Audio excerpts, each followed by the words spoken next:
Welcome back students. Last lecture में हमने study किया ट्रेडिंग अकाउंट के बारे में। अब ट्रेडिंग अकाउंट से कुछ मिलते जुलते न्यूमेरिकल्स हैं। ट्रेडिंग अकाउंट्स के न्यूमेरिकल्स वो मैं आपको समझा देता हूँ अभी। तो किस प्रकार करने हैं अपने ट्रेडिंग के न्यूमेरिकल्स। लास्ट लेक्चर में हमने फर्स्ट किया था, अब हम सेकंड कर रहे हैं एडजस्टमेंट। सेकंड इलस्ट्रेशन कहता है एडजस्टेड परचेज है हमारे पास 24 lakhs, फ्रेट है हमारे पास 20,000, फ्रेट है हमारे पास। ये कुछ आइटम्स दी हुई हैं आपको, अगर आप बुक में देख सकें तो। अब इसका कहता है ट्रेडिंग अकाउंट बनाओ, तो हम ट्रेडिंग अकाउंट बना लेते हैं। देखो यहाँ पर इलस्ट्रेशन नंबर 2 बना लिया हमने, ट्रेडिंग अकाउंट। तो ये ट्रेडिंग अकाउंट है हमारे पास, दो साइड्स हैं इसकी, एक डेबिट और एक क्रेडिट। ये डेबिट है और यहाँ पर क्या दे रखा है हमें, क्रेडिट। तो क्या बोल रहे हैं हमें, पहली आइटम क्या नजर आ रही है आपको, जैसे जैसे आइटम नजर आए वैसे वैसे अकाउंट में डाल दो। पहली आइटम है हमारे पास एडजस्टेड परचेज। अब एडजस्टेड परचेज का मतलब क्या होता है? Adjusted purchase means, adjusted purchase का मतलब है opening stock plus purchase minus closing stock. यानी जब आपके पास वर्ड दे दिया एडजस्टेड परचेज, तो आपको ना तो क्लोजिंग स्टॉक लगाने की जरूरत और ना ही ओपनिंग स्टॉक लगाने की जरूरत, क्योंकि वो एडजस्टेड परचेज में ऑटोमेटिकली क्या है, एडजस्ट हैं। तो एडजस्टेड परचेज हमारे पास दे रखी है 24 लाख, तो यहाँ लिख दो आप 2 एडजस्टेड परचेज। इसके अंदर ओपनिंग क्लोजिंग की एडजस्टमेंट हो चुकी है, ध्यान रखना, दोबारा मत लगाना इसको, ठीक है। सेकंड में क्या रहा हमारे पास, फ्रेट एंड कैरेज। तो यहां लगा दो आप 2 फ्रेट एंड कैरेज। कितना है फ्रेट एंड कैरेज? 20,000। आगे देखो, आगे क्या कहता है, freight and carriage outward. Outward यहां पर नहीं आएंगे, मैंने लास्ट लेक्चर में बताया था आपको, सिर्फ इनवर्ड आते हैं, outward profit and loss account में आएंगे। इसके बाद हमारे पास वेजिस। वेजिस 1,70,000, 1,70,000 लगा दिया। वेजिस के बाद क्या हमारे पास, fuel and power 30,000, 2 fuel and power. ये कितना है हमारे पास, 30,000 के।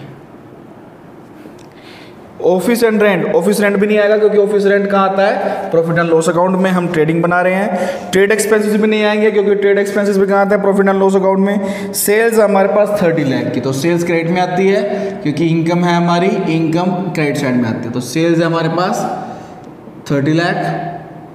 एंड देन क्लोजिंग स्टॉक, मैंने आपको बताया था क्लोजिंग स्टॉक आपको लगाने की जरूरत नहीं है, तो इसको यहाँ पे टोटल कर लेंगे। इसे का टोटल कितना आ रहा है, 30 लाख, और यहाँ पर भी कितना आएगा, 30 लाख। अब 30 लाख में से आपने क्या माइनस करना है, 24 लाख 25, 26 लाख 20,000 माइनस कर दो, तो हमारे पास बैलेंस बचा 3,80,000। इसको हम क्या बोलेंगे, 2 ग्रॉस प्रॉफिट CD, यानी जो ग्रोस प्रॉफिट है वो हमने निकाल लिया। कितना निकाला, 3,80,000। तो ये था आपका इलस्ट्रेशन नंबर 2। अब आप, जब मैं आपको जितने भी सम करवा रहा हूँ, इसी के पीछे प्रैक्टिकल भी दिए हुए हैं आपके, तो प्रैक्टिकल आपने सॉल्व करने हैं। अगर उसके अंदर आपको कोई प्रॉब्लम आती है तो आप वो मुझसे किसी भी टाइम पूछ सकते हैं। मैं आपको आज 4 या 5 न्यूमेरिकल करवाऊंगा, तो उसमें से एक हो चुका, तो उसके बाद आपने जो प्रैक्टिकल क्वेश्चन होंगे ना, जैसे ये तो इलस्ट्रेशन है, आपने प्रैक्टिकल क्वेश्चन सोल्व करने हैं। सभी क्वेश्चन सोल्व करके आपने मुझे भेज देने हैं, और फिर मैं आपको बता दूंगा कि इसमें गलती क्या है और इसको ठीक कैसे किया जा सकता है, ठीक है। लेकिन प्रैक्टिस आपने करनी है, ये रिस्पॉन्सिबिलिटी आपकी है। थर्ड है हमारे पास कहता है COGS निकालना है। तो COGS निकालना है, यानी कॉस्ट ऑफ गुड्स सोल्ड।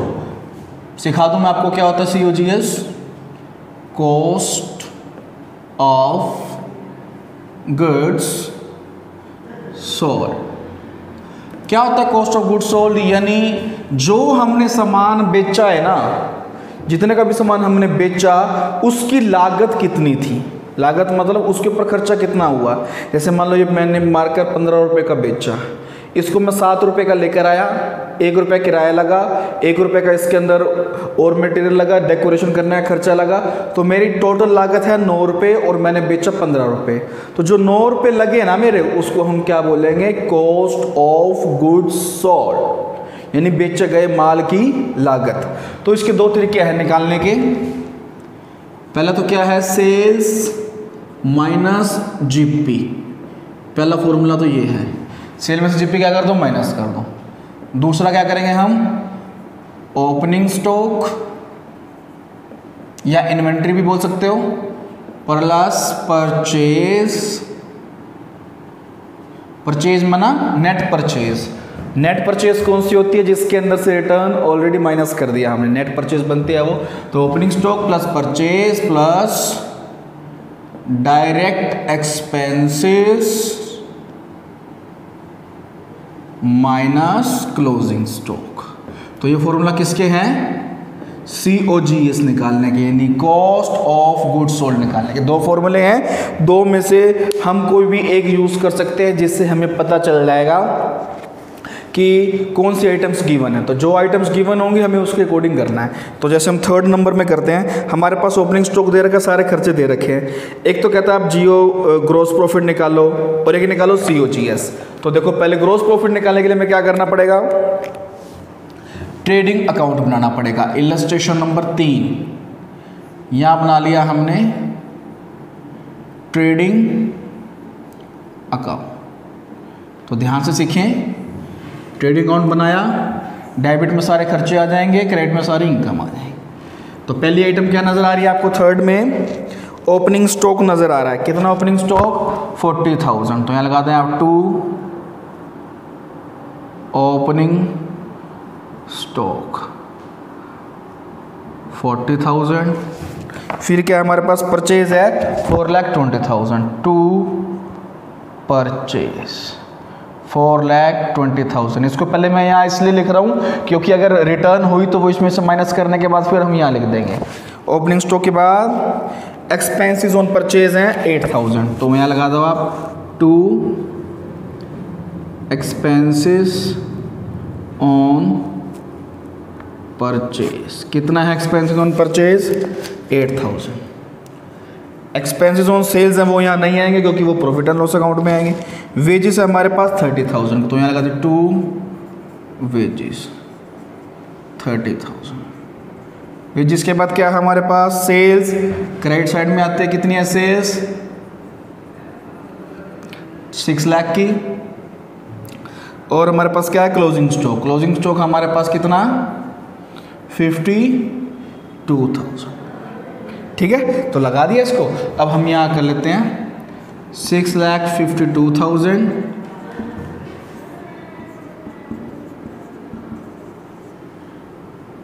तो यहाँ पर कितना आएगा देखो, 420 और 40, 460, 490, 498। तो 652 में से आपने क्या माइनस कर देना है, 4,98,000 माइनस कर दें।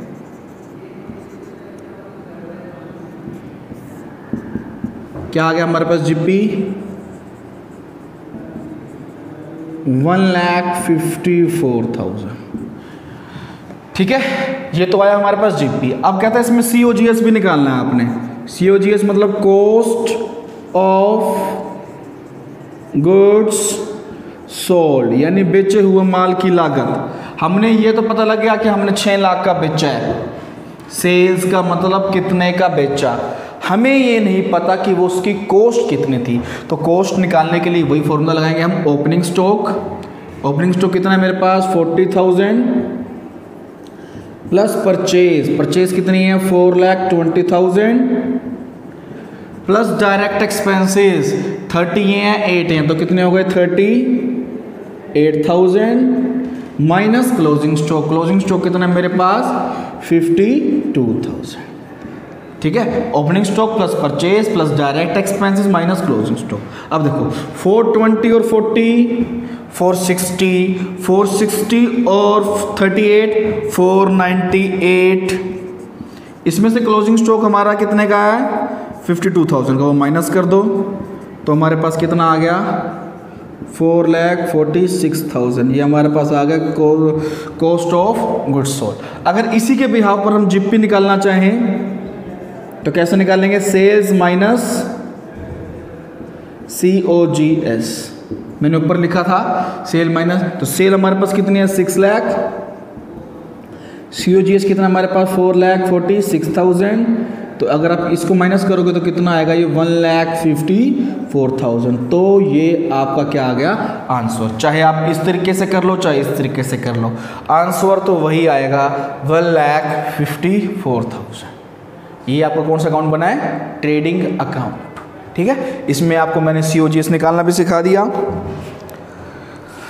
फिर आता है हमारे पास एक सम है, illustration number 4। Total purchase during the year है हमारे पास 8 लाख परचेज। कितनी है? 8 लाख। फिर क्या कहते हैं हमारे पास? Return outward. रिटर्न आउटवर्ड होती है परचेज रिटर्न। कितनी है ये हमारे पास? 20,000। फिर क्या कहता है हमारे पास? डायरेक्ट एक्सपेंसेस हैं, ये है मेरे पास 60,000 के स्टेटमेंट देख लिया हमने। और 2/3 ऑफ द गुड्स बेची है, 2/3 ऑफ गुड्स सोल्ड 6,10,000। अब अपने निकालना जीपी। तो कंडीशन क्या है देखो, इसमें हमारे पास परचेज कितनी है 8 लाख, रिटर्न आउटवर्ड है 20,000। तो परचेज में से आप पहले परचेज रिटर्न क्या कर देंगे? माइनस। तो हमारे पास नेट परचेज कितने की आई? 7,80,000। प्लस में डायरेक्ट एक्सपेंसेस ये कितने हैं हमारे पास? 60,000। तो टोटल कितना बन गया हमारे पास? 8,40,000। Opening stock add, closing stock minus. ना हमारे पास ओपनिंग स्टॉक है ना हमारे पास क्लोजिंग स्टॉक है, तो ना ऐड करेंगे ना माइनस करेंगे। अब हमारे पास जो ये सामान की लागत आई ये COGS है आपकी। क्या है ये? COGS यानी कॉस्ट ऑफ गुड्स सोल्ड। अब ये सामान आपने पूरा नहीं बेचा, इसका 2/3 बेचा है। किसका बेचा? कितना बेचा आपने इसका? 2/3। तो आप लिखेंगे आप 2/3 ऑफ 8,40,000। तो 8,40,000 में 2/3 कर दो आप, तो कितना आएगा? 3 दूनी 6, 2 4 3 8। तो कितना आ गया ये? 5,60,000। यानी जो टोटल कॉस्ट थी 8,40,000, इसका हमने 2/3 बेचा है। तो 2/3 की कॉस्ट कितनी हो गई? 5,60,000। और सेल वैल्यू क्या है इसकी? सेल वैल्यू हमें दे रखी है, कितनी देर क्या? Sale value 6,10,000। तो 560 कॉस्ट थी, बेचा है 610 में। तो हमें क्या हो गया? प्रॉफिट कितने का? 50,000 का। तो ये हमारा क्या आ गया? Gross profit. कितना आया ये?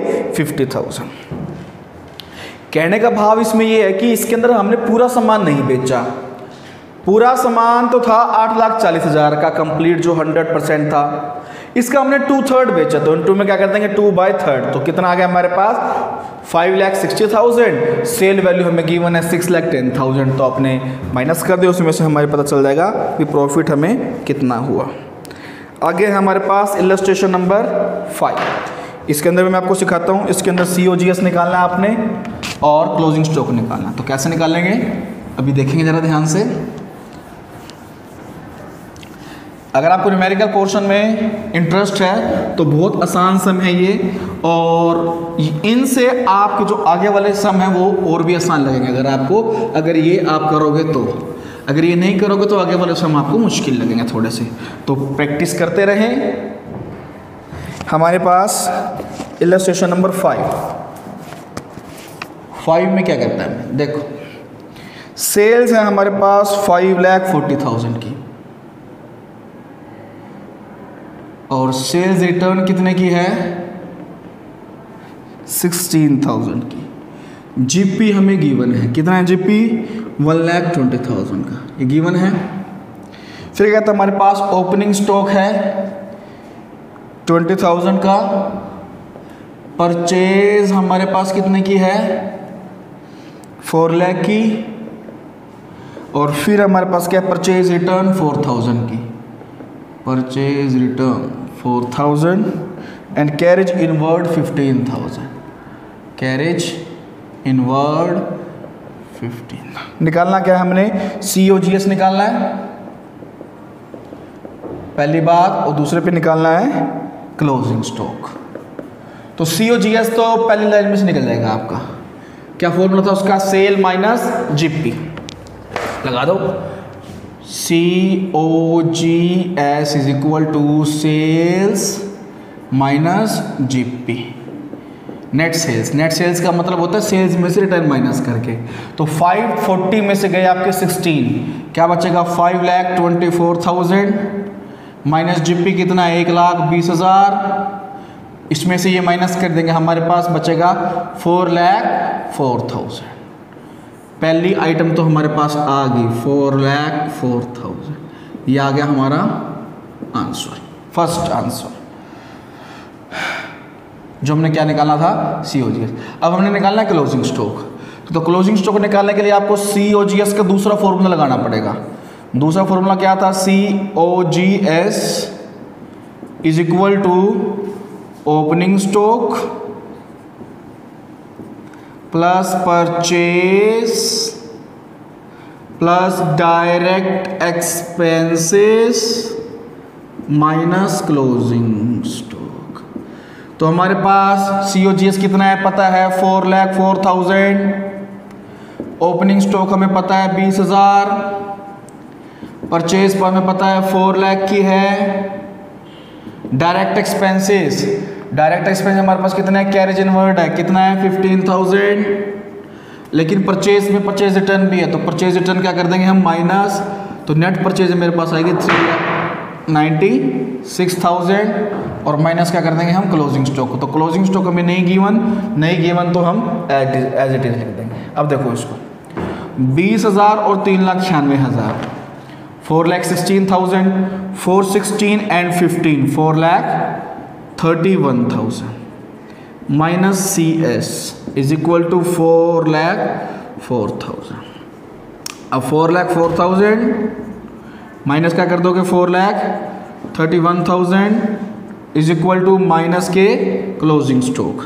अब यहाँ पर माइनस करोगे तो कितना आएगा हमारे पास 27,000 इज इक्वल टू माइनस का क्लोजिंग स्टॉक, माइनस से माइनस क्या हो जाएगा कैंसल, तो आपकी क्लोजिंग स्टॉक की वैल्यू कितनी आ गई 27,000। आपने यही तो निकालना था, आपने दो चीज़ें निकालनी थी, एक तो निकालना था क्लोजिंग स्टॉक और एक और निकालना था COGS यानी कॉस्ट ऑफ गुड्स सोल्ड। दोनों चीज़ें आपने निकाल ली।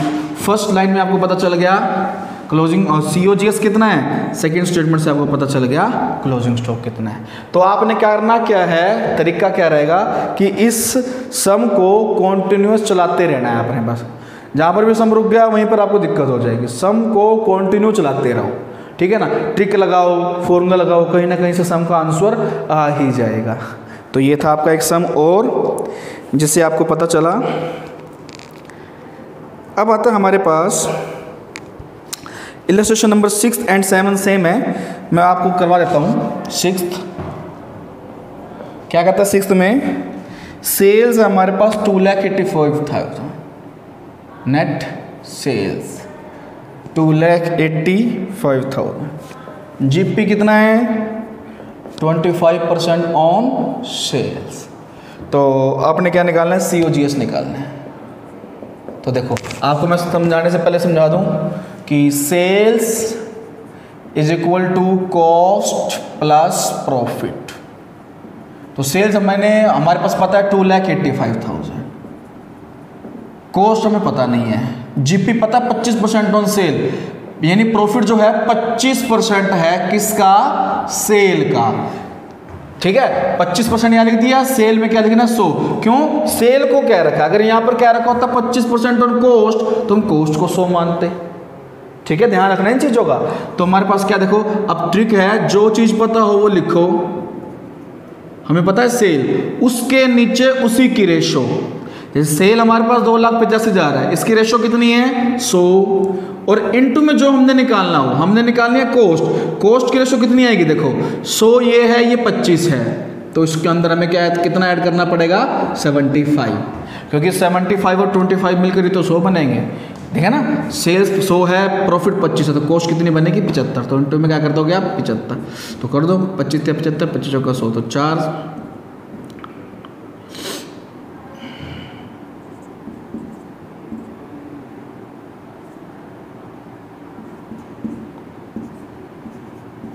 तो इसका COGS कितना आ गया 2,13,750। और अगर आप इसका प्रॉफिट निकालना चाहो तो प्रॉफिट आपका इसका है 71,250, यानी ये ग्रॉस प्रॉफिट है। ये आपने ट्रिक ध्यान में रखनी है बस। Sales is equal to cost plus profit. इससे मिलता जुलता नेक्स्ट सम है 7th, वो मैं आपको करवा देता हूँ। उसमें क्या कह रहा है, देखो उसमें कह रहा है हमारे पास सेल्स है 6 लाख। सेल्स कितनी है मेरे पास 6 लाख। जीपी है 25% ऑन कॉस्ट। अब वही बात आ गई ना, 25% ऑन कॉस्ट। तो निकालना है अपने, एक तो जीपी निकालना है और आपने निकालना है COGS। ये 2 आइटम निकालना है। तो देखो ट्रिक वही लगाएंगे हम। क्या ट्रिक है, sales is equal to cost plus profit. अब सेल हमें पता है कितनी है 6 लाख। जीपी कितना है 25%, किसके ऊपर, कॉस्ट के ऊपर। अब ये 25 है, ये 100 है, तो सेल कितनी बन जाएगी आपकी 125, क्योंकि दोनों को ऐड करेंगे तो 125 बनेगा। ठीक है ना। अब कई बच्चे क्या करते हैं जिनको थोड़ी सी कम समझ होती है मैथ की, वो कहेंगे 2500 या 75 मान लो सर। क्यों 75 मान लो, पूछते जैसे उनसे कि सर आपने इसमें कॉस्ट को 75 माना था। अरे 25 और 75 100 बने थे ना, इसी प्रकार 25 और 100 कितने बनेंगे 125। आपने फॉर्मूला ध्यान रखना है, प्लस का साइन है तो प्लस करना है आपने। तो देखो अब जो चीज़ पता हो वो लिखो, उसके नीचे उसी की रेशो और इनटू में जो निकालना हो। आपने जीपी निकालना है, तो जीपी की रेशो कितनी है 25, तो ये आ गया हमारे पास 1,20,000। जीपी आ गया हमारे पास, कितना निकाला आपने 1,20,000। और दूसरे क्या निकालने हैं COGS। COGS कैसे निकल सकता है, सेल्स में से क्या माइनस कर दो जीपी। तो सेल्स कितने है मेरे पास 6 लाख और जीपी कितना है मेरे पास 1,20,000। तो ये कितना आ जाएगा हमारे पास 4,80,000। ये आपका आंसर नंबर 2, ये आंसर नंबर 1, ये आंसर नंबर 2। अगर 2 आपसे क्वेश्चन पूछे हैं तो आपको दोनों ही आंसर क्या करने पड़ेंगे, तैयार करने पड़ेंगे। ठीक है। आपके जो 9th और 10th सम है वो भी बिल्कुल सेम टू सेम ऐसे ही है। यही फॉर्मूला लगाना है आपने, sale is equal to cost plus profit. इसके प्रैक्टिकल कर लेना आप, पीछे के सम में दिए हुए हैं। उससे पहले एक छोटा सा सम और है 8th, वो मैं आपको समझा देता हूँ। और ऐसा करने के बाद आपके जो ट्रेडिंग अकाउंट वाले सम हैं वो सारे कंप्लीट हो जाएंगे। कल मैं समझाऊंगा आपको प्रॉफिट एंड लॉस अकाउंट, कि प्रॉफिट एंड लॉस अकाउंट आपका कैसे तैयार होता है। तो उससे पहले प्रैक्टिस चल रही है ये अभी हमारी। कहते हैं in a burglary at the godown of Hansraj traders. Hansraj traders के गोडाउन में बर्गलरी होगी, गड़बड़ी होगी कुछ, और 14 जुलाई की नाइट को from the following particulars find the estimated value of loss of stock by theft. आपने बताना कि चोरी की वजह से कितना नुकसान होगा। जो 14 तारीख रात को चोरी हुई है उसकी वजह से फर्म के मालिक को, हंसराज को कितना नुकसान हुआ। तो हमें आइटम में क्या क्या दे रखी है, लिखो स्टॉक दे रखा है। तो हमें क्या बना लेना चाहिए यहाँ पर, ट्रेडिंग अकाउंट। ये बना लिया हमने ट्रेडिंग अकाउंट, बना लिया। अब देखो आगे, स्टॉक हमारे पास 1 अप्रैल को 60,000 का, तो यहाँ लगा 2 ओपनिंग स्टॉक कितने का है ये 60,000। आगे क्या है, परचेज है 1 अप्रैल से 14 जुलाई तक, कितनी देर की हमारे पास 4,10,000। तो यहाँ लगा 2 परचेज 4,10,000। आगे कहता है सेल हमारे पास 1 अप्रैल से 14 तक, सेल क्रेडिट साइड में आती है, कितनी है सेल्स 6 लाख, वो यहाँ लगा दिया आपने। फिर कहता है स्टॉक रिमेनिंग आफ्टर बर्गलरी, कितना हमारे पास 12,000, वो आप कहीं नहीं लगाएंगे अभी आप। तो देखो इसमें कितना बना हमारे पास, के नीचे कहता है the normal rate of gross profit for business 30% on selling price. GP कितना है, जीपी हमें इसमें निकाल कर ही दे दिया, 30% of selling price. Selling price का मतलब सेल का, तो 6 लाख का 30% कितना हो गया 1,80,000। तो देखो अब 4 लाख, 5 लाख, 5, 90 और 60, 6,50,000। यहाँ 1,06,50,000 है, तो यहाँ पर भी कितने आएंगे हमारे पास? 6,50,000 में से 60,000 गए, 6 लाख गए, तो क्या बचेगा हमारे पास? ये क्या है? Closing stock. ये क्या निकाला हमने? बैलेंसिंग फिगर में। यहाँ पर नेट लॉस नहीं लिख देना, ग्रोस लॉस नहीं लिख देना, क्योंकि लॉस प्रॉफिट है तो लॉस कैसे होगा? सिंपल सी बात है। और साथ में इसमें क्या भी इशारा भी दे रखा है भी अपना क्लोजिंग स्टॉक निकालना है, तो क्लोजिंग स्टॉक निकाल दिया आपने बैलेंसिंग फिगर के अंदर निकाला। अब 50,000 का स्टॉक होना चाहिए था, लेकिन तुम्हारे पास एक्चुअल में बचा कितना है स्टॉक? 12,000 का। तो यानी 38,000 रुपये का स्टॉक क्या हो गया? Loss by theft. क्या लिखेंगे? 38,000 का स्टॉक लॉस बाय थेफ्ट, यानी इतने का सामान क्या हो गया आपका? जलकर राख हो गया। तो वो 38,000 रुपये का था। कैसे पता लगा? 50,000 लिखे, ठीक है, जितना होना चाहिए था हमारे पास स्टॉक, और जितना हमारे पास बचा है बर्गलरी के बाद, थेफ्ट के बाद 12,000। तो 50,000 में से 12,000 गए, 38,000 रुपये का जो स्टॉक है वो आपका जलकर चोरी हो गया। तो आप इस प्रकार कर सकते हैं सम। अब मैंने आपको फर्स्ट से लेकर 10 तक सम करवा दिए हैं। फर्स्ट जो सम था वो आपने लास्ट लेक्चर में करा, बाकी जो सम हैं आप कॉपी पर करें अभी, और उसके बाद असाइनमेंट वाले कॉलम में जाकर आप इसको अपलोड कर दें। कोई प्रॉब्लम आती है मैं आपको सॉल्यूशन करके ग्रुप में भेज दूंगा। अभी आपने ये सम सारे ध्यान से करने हैं। Thank you.